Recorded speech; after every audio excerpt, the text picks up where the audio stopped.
Bismillahirrahmanirrahim. Assalamualaikum warahmatullahi wabarakatuh.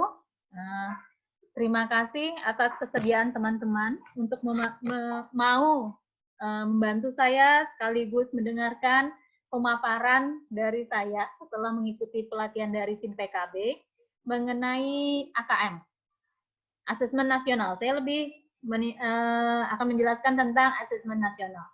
Semoga hal ini bermanfaat bagi kita semua, terutama kita sebagai guru, bagaimana kita bisa meningkatkan kualitas diri kita sendiri dulu, kemudian sehingga berimbas kepada kualitas anak, kemudian pada kualitas pendidikan nasional negara kita. Mohon izin, saya akan share screen.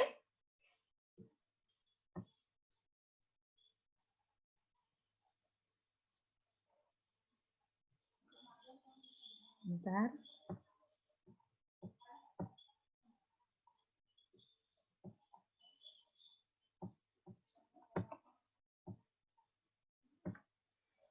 Oke, apa itu asesmen nasional? Mungkin apakah bisa terlihat? Semoga bisa terlihat ya Bapak Ibu. Asesmen Nasional 2021 adalah pemetaan mutu pendidikan pada seluruh sekolah, madrasah, dan program kesetaraan jenjang dasar dan menengah. Jadi ini cuma untuk SD, SMP, dan SMA. Sedangkan untuk tingkat PAUD dan TK tidak ada asesmen nasional. Mutu diukur menggunakan 3 instrumen, yaitu pertama asesmen kompetensi minimum atau yang disebut dengan AKM, kemudian survei karakter, dan survei lingkungan belajar. Untuk AKM itu sendiri, asesmen kompetensi minimum mengukur literasi membaca dan literasi numerasi sebagai hasil belajar secara kognitif atau belajar pengetahuan peserta didik. Kemudian survei karakter itu sendiri mengukur sikap, kebiasaan, nilai-nilai, value sebagai hasil belajar non-kognitif. Kalau mungkin pada KTSP ini lebih pada afektif, penilaian sikap. Kemudian untuk survei lingkungan, yaitu mengukur kualitas pembelajaran dan iklim sekolah yang menunjang pembelajaran. Jadi ini lebih pada lingkungan belajar anak, termasuk juga bagaimana lingkungan sekolah kita, mendukung atau tidak atau kurang mendukung untuk proses belajar anak.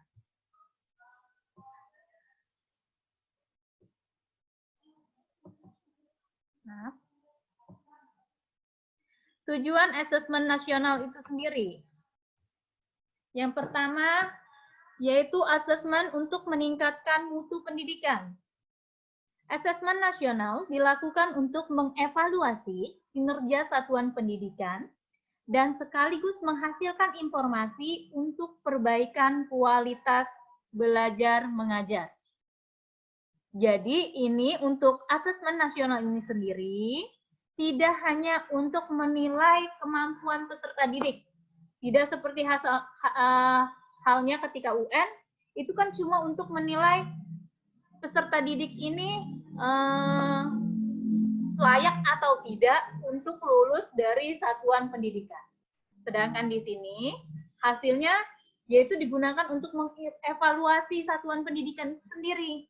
Bagaimana kualitas dari guru itu sendiri, kualitas belajar mengajar kita, kemudian kualitas dari lingkungan belajar kita.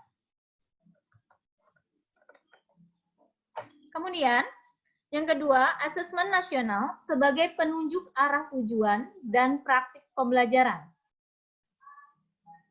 Kompetensi dan karakter murid sebagai tujuan. Jadi tidak hanya kemampuan kompetensi dia bisa menguasai suatu konten atau kompetensi, tetapi juga karakter atau sifat-sifat afektif peserta didik itu sendiri.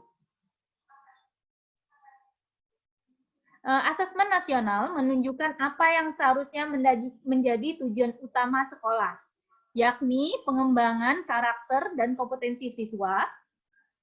Hal ini diharapkan dapat mendorong sekolah dan dinas pendidikan untuk untuk memfokuskan sumber daya pada perbaikan mutu pembelajaran.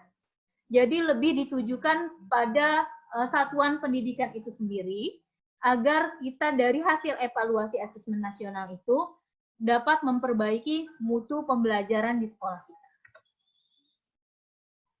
Kemudian, asesmen nasional memberikan gambaran tentang karakteristik esensial sebuah sekolah yang efektif. Sekolah yang efektif memiliki ciri mulai dari pengajaran yang baik, sampai program dan kebijakan sekolah yang membentuk iklim akademik, sosial, dan keamanan yang kondusif. Serta membantu sekolah lebih memahami apa yang perlu dilakukan untuk meningkatkan mutu pelajaran. Jadi evaluasinya kemudian ada feedback atau tindak lanjut dari hasil evaluasi asesmen nasional tersebut. Jadi tidak hanya kita melihat hasilnya, oh seperti ini, tapi kita harus melakukan perbaikan juga sebagai bentuk feedback dari hasil asesmen nasional tersebut.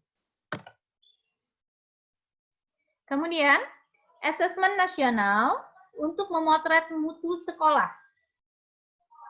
Mutu sekolah meliputi mutu input, yaitu peserta didik itu dari sekolahnya dari mana, kemudian prosesnya, ini lebih pada kita di sekolah, terutama peran guru. Kemudian hasil belajar yang mencerminkan kinerja sekolah sebagai umpan balik berkala yang objektif dan komprehensif bagi manajemen sekolah, Dinas Pendidikan, dan Kemendikbud. Jadi dia secara hierarki akan menentukan nilai pendidikan nasional kita sendiri.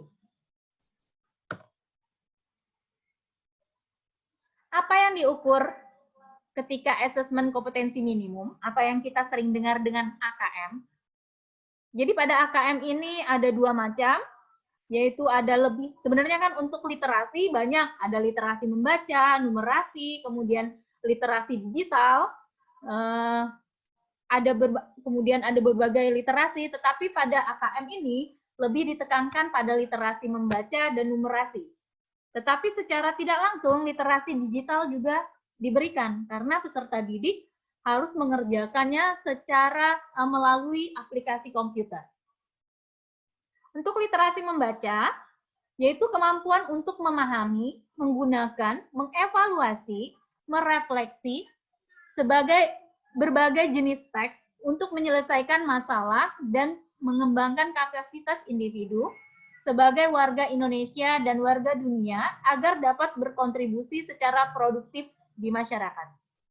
Untuk literasi membaca, ini tidak hanya berkaitan pada mata pelajaran bahasa Indonesia, tetapi bisa juga mata pelajaran seperti IPA, IPS, dibikin bentuk teks agak panjang, kemudian kita menguji bagaimana kemampuan peserta didik untuk memahami dari bacaan tersebut. Kemudian untuk numerasi yaitu kemampuan berpikir menggunakan konsep, prosedur, fakta, dan alat matematika untuk menyelesaikan masalah sehari-hari pada berbagai jenis konteks yang relevan untuk individu sebagai warga negara Indonesia ya dan dunia. Tunggu sebentar.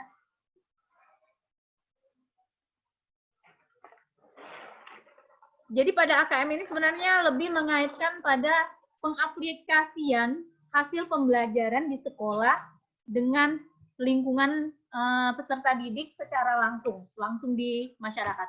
Jadi lebih pada contextual learning. Sorry, agak ribet sedikit.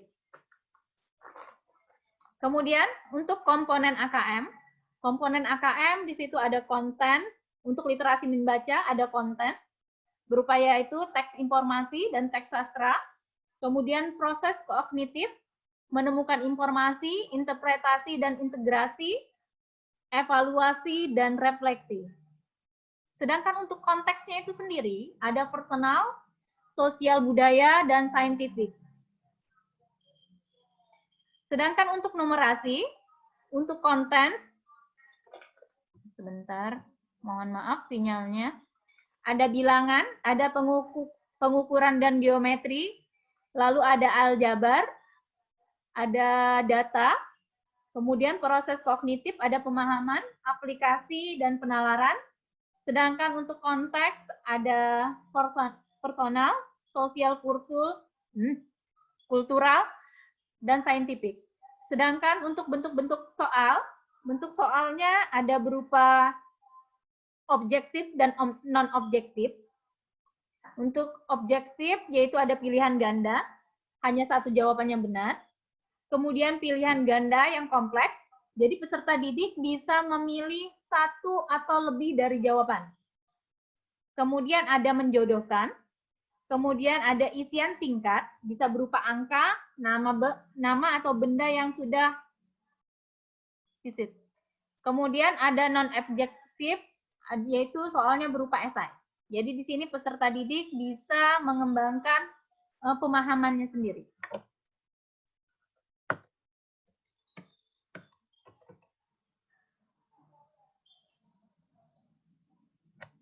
Oke, asesmen pada kemampuan bernalar menggunakan bahasa atau literasi membaca, dan asesmen kemampuan bernalar menggunakan matematika dan numerasi.